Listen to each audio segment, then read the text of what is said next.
Prinsip Pancasila di perguruan tinggi.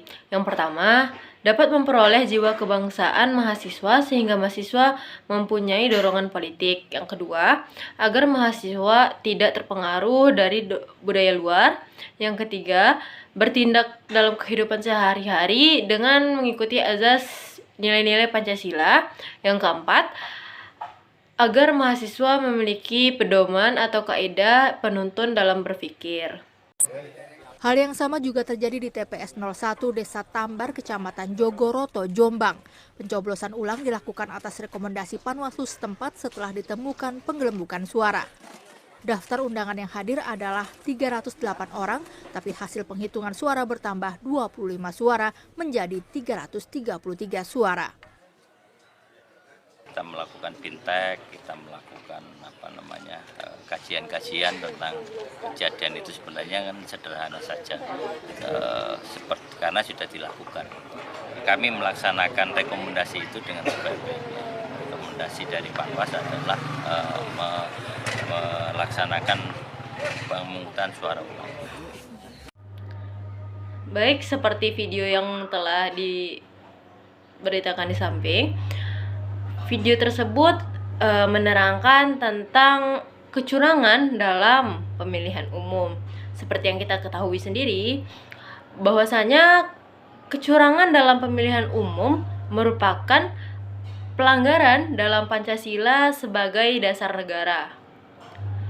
Karena asas dari pemilu sendiri menganut asas lubar. Lubar yang merupakan singkatan dari langsung, umum, bebas, dan rahasia. Asas lubar sendiri ini sudah ada sejak zaman Orde Baru. Nah, kalimat dari langsung yang merupakan dalam azas tadi berarti pemilihan diharuskan memberi suaranya secara langsung dan tidak boleh diwakilkan. Pada video tersebut dapat kita lihat kecurangannya dikarenakan jumlah masyarakat di daerah sekitar itu sangat tidak kontras jumlahnya dengan pemungutan suara yang telah ada, surat suaranya yang telah ada. Jadi itu merupakan pelanggaran dalam bidang politik, dalam Pancasila sebagai dasar negara bidang politik.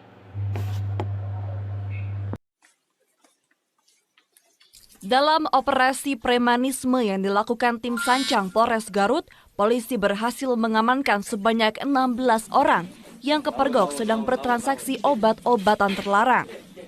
Dari jumlah tersebut, terdiri dari remaja pengangguran juga berstatus sebagai pelajar SMP dan SMA. Mereka berstatus sebagai pembeli, sementara satu orang yang merupakan ibu rumah tangga berperan sebagai penjual dan telah ditetapkan sebagai tersangka. Tak hanya mengamankan belasan remaja saja, polisi pun berhasil menyita sebanyak 1.200 lebih butir obat-obatan terlarang seperti jenis tramadol dan obat terlarang lainnya, uang hasil penjualan, sejumlah handphone, juga minuman keras beragam merek. Belasan remaja ini selanjutnya akan dilakukan pemeriksaan secara intensif dan akan diserahkan ke Badan Narkotika Nasional atau BNN Kabupaten Garut untuk dilakukan rehabilitasi. Kapolres Garut AKBP Widanto Hadi Caksono mengatakan mereka ditangkap di kawasan Garut Selatan dalam operasi preman dan ini pun bila dibiarkan akan menimbulkan aksi premanisme lantaran pengaruh dari mengkonsumsi obat-obat terlarang dan minuman keras. Yang terjadi pada hari Senin kemarin tanggal 20 September 2021 sekitar pukul 18.00. Untuk lokasi penangkapan adanya di Desa Mancagahar, Kecamatan Pamempek, Garut Selatan, di mana kami, tim Sancang akhirnya bisa mengamankan dan menangkap satu pelaku pengedar atas inisial IS, umur 38 tahun, pekerjaan adalah ibu rumah tangga. Untuk mempertanggungjawabkan perbuatannya, satu orang ditetapkan sebagai tersangka dan terancam hukuman maksimal 15 tahun penjara, juga satu orang lainnya masuk dalam daftar pencarian orang. Ridwan Mustafa, Kompas TV, Garut, Jawa Barat.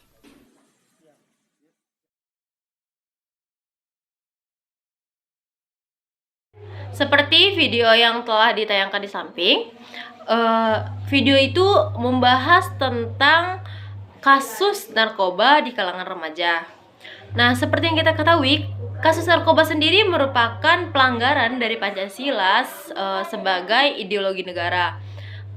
Narkoba sendiri merupakan benda yang sangat tidak baik untuk dikonsumsi karena dapat mengakibatkan kecanduan. Banyak sekarang di dalam kalangan remaja, apabila dia merasa depresi, apabila dia merasa kesepian dan dia butuh teman ataupun hal sebagainya, dia mengonsumsi narkoba. Tapi mereka tidak tahu bahwasanya dengan mengonsumsi narkoba tersebut akan menimbulkan efek kecanduan dan berakibatkan rehabilitasi, dan dampaknya lebih buruk ke kita. Orang tua juga akan kena, guru dan lingkungan sekitar juga akan berdampak buruk.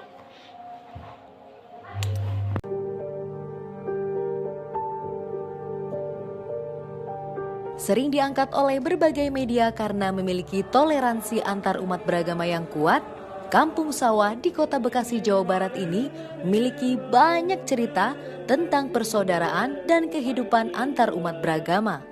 Di Kampung Sawah pun berdiri 3 tempat ibadah yang berdekatan dan disebut segitiga emas. Gereja Katolik Santo Servasius, Gereja Kristen Pasundan, dan Masjid Agung Al-Jauhar Yasfi.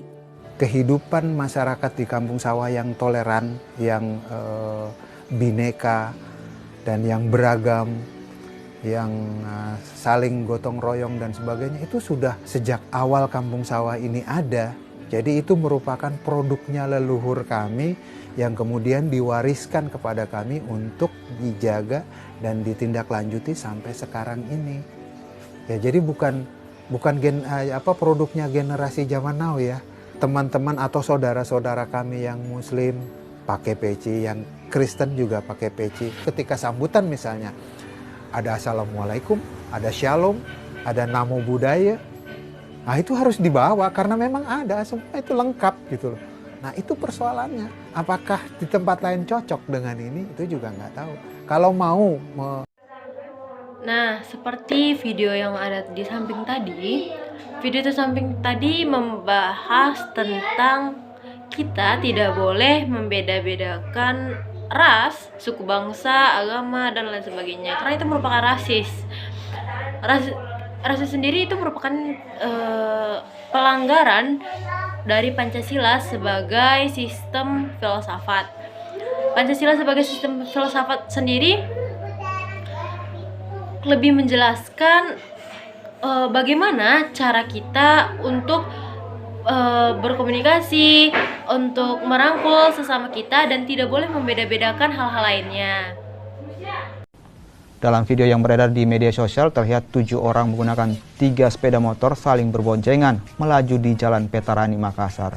Selain tidak menggunakan helm dan melanggar jumlah penumpang, pengendara sepeda motor yang diduga masih remaja ini juga melakukan aksi freestyle di tengah jalan yang dapat membahayakan pengendara tersebut dan pengendara lainnya.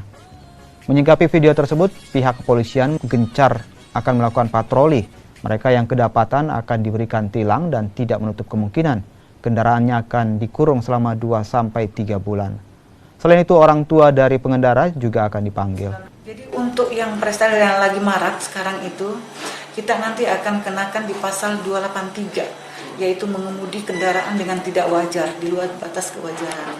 Itu akan kita kenakan pasal itu. Kemudian diskresinya nanti kita panggil orang tuanya, kemudian kita akan memberikan penindakan tilang, dan kemungkinan besar kita akan kurung kendaraannya selama 2-3 bulan. Itu diskresi kepolisian. Dari video di samping dapat kita simpulkan itu merupakan kesalahan yang sangat fatal karena akan berakibatkan maut. Seperti video yang di samping tadi itu menjelaskan bagaimana seorang pemuda berkendara secara ugal-ugalan. Itu merupakan pelanggaran dalam Pancasila sebagai sistem etika. Berkendara secara ugal-ugalan sendiri merupakan pelanggaran yang sangat tidak baik karena itu dapat mengakibatkan nyawa untuk kita sebagai yang pengendara, dan juga orang lain juga akan terkena dampaknya dari kita bermain motor ugal-ugalan. Ya Lady, memang disayangkan sekali bahwa teknologi media sosial lebih tepatnya digunakan untuk hal-hal yang negatif ya saat ini. Memang banyak sekali turunan-turunan produknya, salah satunya adalah menebar kebencian, begitu informasi-informasi yang bohong, sampai akhirnya masyarakat resah dan khawatir yang mana sebenarnya yang benar dan mana yang bohong. Betul, memang mereka tujuannya itu tadi untuk meresahkan warga atau juga mungkin memancing emosi. Mereka yang terpancing emosinya mungkin karena tidak terlalu melihat lagi kebenaran berita yang mereka dapatkan, kemudian men-share-nya lagi, membagikan ke orang lain sehingga menjadi banyak begitu yang terpancing emosinya. Nah, ini Anda harus hati-hati karena kalau kita lihat ini juga yang melanggar aturan, begitu melanggar peraturan, kita juga lihat sudah banyak tersangkanya yang juga dijerat hukum. Nah, kita akan lihat pernyataan dari Kominfo berikut ini. Staf ahli Menkominfo Henry Subiakto mengungkapkan seseorang mudah menjadi korban berita hoax karena kurang kritis serta kurang memahami penggunaan teknologi dengan informasi yang telah diramu dengan konten fanatisme keagamaan. Ketika masyarakat tidak melakukan klarifikasi ulang dan menerimanya mentah-mentah, maka pengaruh berita bohong atau hoax bisa sangat kuat. Kabar bohong yang beredar terutama di media sosial dapat memperkeruh situasi. Salah satu berita bohong yang belakangan banyak beredar adalah penyerangan dan penghinaan terhadap pemuka agama. Dalam video yang telah kita tonton di sebelumnya, video tersebut menayangkan tentang pemberitahuan berita-berita hoaks dalam konteks penyalahgunaan media sosial. Penyalahgunaan media sosial tersebut merupakan pelanggaran dari Pancasila sebagai ilmu pengetahuan dan teknologi atau sering kita sebut dengan IPTEK. Nah, pemberitahuan berita-berita hoaks itu merupakan perilaku yang tidak baik dan merupakan pelanggaran dalam Pancasila.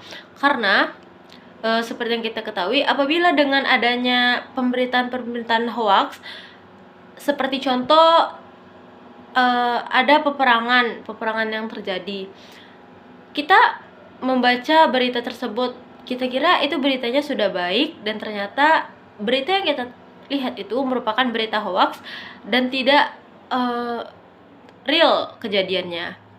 Nah, kita sebagai masyarakat juga seharusnya lebih berhati-hati dalam penyaringan media-media seperti itu. Kita harus lebih positif, lebih mencari tahu apakah berita ini benar atau tidak. Karena dampak dari berita hoaks tersebut juga sangat buruk. Baik, mungkin sekiranya itu video dari saya. Apabila ada kesalahan, mohon dimaafkan. Saya, Syifa Salsabila, izin pamit. Terima kasih sebelumnya. Assalamualaikum warahmatullahi wabarakatuh.